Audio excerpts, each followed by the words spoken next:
Hello everybody, welcome to another episode of Running the Water Outdoors, and well, I've got a special video for you guys.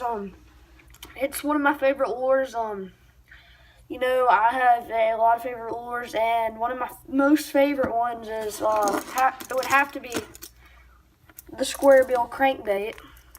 Have to be a square bill crankbait in about I like a black and chartreuse color.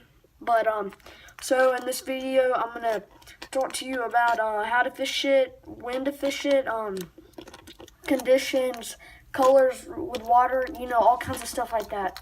So let's get into this video, guys. So like I said, it's the crankbait, square bill specifically, square bill, and these are square bills, and most crankbaits are usually made to deflect off cover like wood. So when you're reeling it and you give a little twitch and it deflects off wood and goes the other way, and it's made to deflect off wood.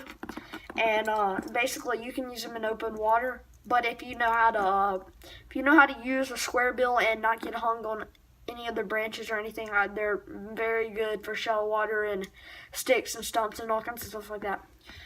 But talking color-wise, basically, if you have a dark watercolor, you can use more of a brighter chartreuse color, add some black and some glitter on it. But so dark water, you would use more of a brighter color. Clear water, you can more of a natural color, maybe like a brim color, maybe even you could maybe throw in some natural shad imitations in there. But also in dirty water, you could also throw in some white color. White would work pretty good. And then your stained colored water, you could still throw any of those combinations. In my opinion, that's how it works on my local lakes, and that's how I fish them. So and the setups for a square bill, you would want around a 7 foot to about a 6'9", 6'9" to 7 foot, somewhere in there. And you would want either a medium or a medium heavy action rod. You could maybe go with a heavy and maybe even a medium light. But you would want it in there. And my lure ounces for a crankbait, I'm going to use small ones that are about 1/4 ounce all the way up to about 3/4 ounce. And I have no really experience with more than 3/4 ounce crankbaits, but my rod that I'm getting especially for square bills is going to be 1/4 to 1 ounce, so it's going to be able to cover anything really. Even if I needed to throw in a deeper diving crankbait that was a 1 ounce, I could still throw it. But basically, these are really good baits. My suggestion is always change out these treble hooks even when they're brand new. I don't ever do that, but I actually do sometimes do it. But the thing is, it really could help you more. I do lose some fishing treble hooks when they get really dull. So my opinion is change out your hooks. But the rod that I'm getting is a Daiwa. It's a Daiwa rod, and it's a glass rod. It's a medium heavy glass rod, and it casts 1/4 to 1 ounce.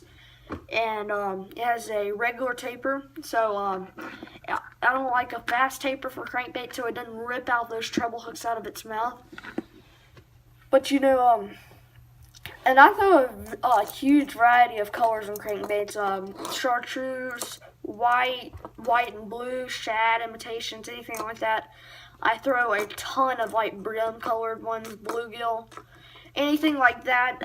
One of my favorite baits for a pond is actually the square bill, and square bill really works good in ponds, but if you know how to use it in lakes, it can be a very key factor in the fall.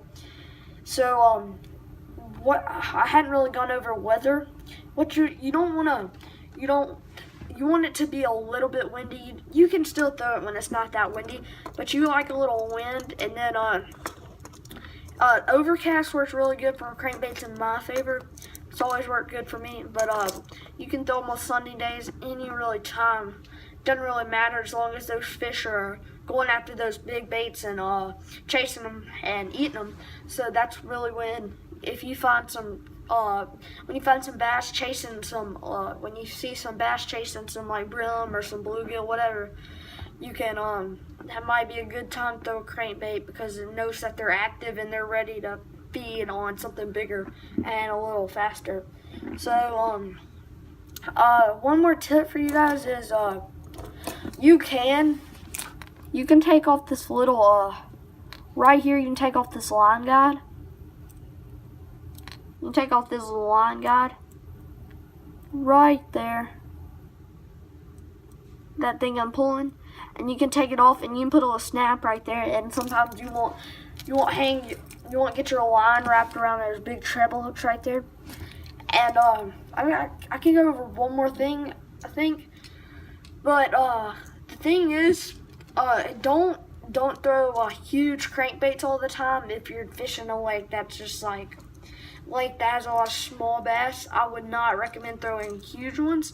But I mean, yes, you can. But sometimes, if you want to catch a lot of quantity of fish, you can throw smaller ones. And you know, this is a Academy Sports crankbait. You can see their logo right there. That's Academy Sports. And I'm getting some KDD 125s, I think, square bills, and those are what I'm excited for, because when I start fishing tournaments and stuff, that's what I'm going to use, not the cheaper ones like these that I use in ponds a lot, even though I do use them in lakes. And have one more thing to say, I forgot what it was, but you know, these treble hooks are pretty good, but I still do recommend that you change these out regularly. Because like sometimes they'll get just like flat, and like that's not even penetrating my skin right there. That's not even going into my skin. So these are kind of dull right here. It's actually pretty flat. I might need to change these. But like I said, you need when you feel something, or you know you're about to hit something, twitch it off right when it hits, and let that square bill deflect right off that wood that you're about to hit. But thank you guys for watching. I just really appreciate the support I've been getting. I got my first 10 subscribers, and I got like 60 something views on my first video in like a day or 2 days. So I'm really thankful, guys. I know that's not really a lot, but I'm glad for the support, guys. I wanted to thank you guys so much for you've always been there for me, guys, and I hope you always stay there. So thank you guys for watching. Just please like this video. And if there's anything you need to tell me, tips, suggestions, collabs even, comment it down below, and I'll be sure to get down to that comment, because I really like comments, people commenting on my video.